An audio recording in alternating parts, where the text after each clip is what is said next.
Hi guys. Welcome to my channel Crystal Frames. This is my second gadget review video. The first one was the review of Bluetooth speaker. You can find the in the description. Please watch this video till end and like it if you found useful.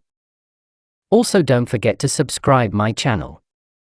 Today I am introducing you to the Samsung Galaxy A21s. This mobile was released on May 2020. It is a mid-range mobile. The Galaxy A21s is typical budget phone. This mobile is powered with Samsung's own Exynos 850 chip. These are the specifications of this mobile. This mobile runs on Android version 10 and uses Samsung's own UI version 3. The company says it can be upgraded to Android 11 in due course. Galaxy A21s relies on APLS TFT screen, and it's 6.5 size with 720p resolution. It has rounded corners as all other recent displays do, and the bezels are trendily thin. The A21s is a consistent performer when it comes to fingerprint recognition. It can unlock the phone in a flash. Galaxy A21s also supports FM radio and the FM app is pre-installed. This is available in 3 different configurations: 3GB RAM, 32GB storage, 4GB RAM, 64GB storage, and even 6GB RAM, 64GB storage. There is a standalone microSD slot, so you can expand your storage up to 512GB. Samsung Galaxy A21s is a lightweight mobile, and it doesn't feel heavy to use. Its curved square chassis ensures the usage and handling is quite convenient. It has a decent build quality and doesn't feel cheap. It comes in 3 colors: black, white, and blue. All these variants have holographic effects on its rear panel. The viewing experience is pretty decent with the device on various apps such as YouTube, Netflix, Amazon Prime Video, and more. The 5000 mAh battery is another highlight of the smartphone. It is able to last for a day and a half under normal usage. Company has provided a fast charger also. Layout of your device is displayed on the screen. Please watch. The primary camera uses a 48MP Samsung ISOCELL GM2 S5K GM2 sensor with 0.8 MP and quad bicolor filter. It means this camera saves 12MP photos, though a high-res 48MP shooting mode is available as well. Phase detect autofocus is also supported. The ultra-wide camera uses an 8MP Samsung ISOCELL sensor with 1.12MP. The focus is fixed. The selfie camera offers a 13MP sensor with 1.12MP. Its focus is also fixed. Video camera is capable of Full HD plus video recording. There is no support for electronic video stabilization, which is a drawback. The ultra-wide lens has a 120-degree field of view which does capture a lot more into the frame. The camera can digitally zoom up to 8x. Many nice effects are also available. On opening the camera app, on the top left you can see the settings, gear icon, followed by options for the current shooting mode. Here you can control flash, timer, resolution, etc.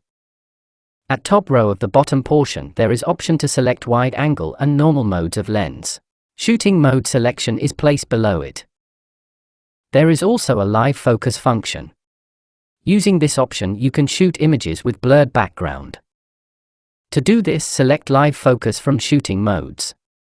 Drag the blur adjustment bar to left or right as required. If the fast charging feature is not activated, launch the Settings app, tap Device Care, Battery Charging, and then tap the fast charging switch to activate it. When 2 SIM cards are activated, you can assign voice calls, messaging, and data services to specific SIM card. For this, launch the Settings app, tap Connection SIM Card Manager, and then set the feature preferences for your cards in preferred SIM card. To find an app, in the app screen or notification panel, tap Search and type the name of app you need to open. If your device is frozen and unresponsive, press and hold the side key and the volume down key simultaneously for more than 7 seconds. Now your phone will restart. There is a recycle bin feature in this mobile. You can keep the deleted images and videos in the recycle bin. The files will be deleted only after a certain period.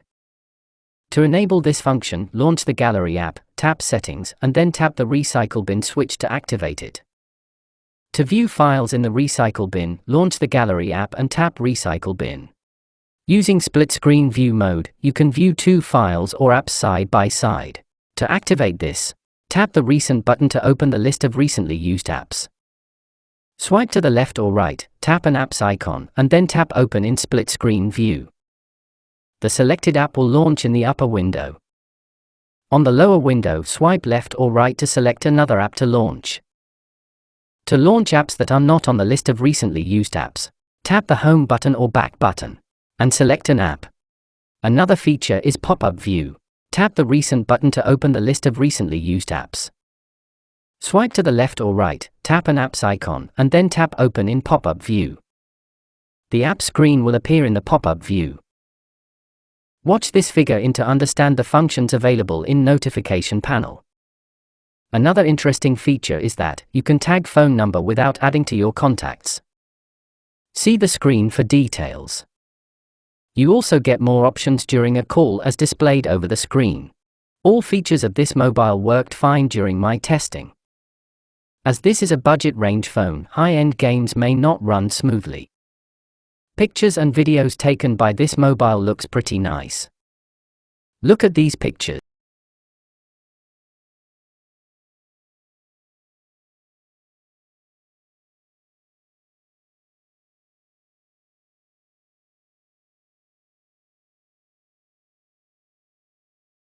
Overall build quality is also fine. Unlike other Chinese mobiles, the detailed user manual is available for download in the Samsung website. I have placed the link in description box. You may get more features in some other brands in this price range. But what more matters is the brand value of Samsung. Moreover, the data security is a big concern in the case of Chinese brands. Thank you for watching my video. Make sure to subscribe and push the bell icon.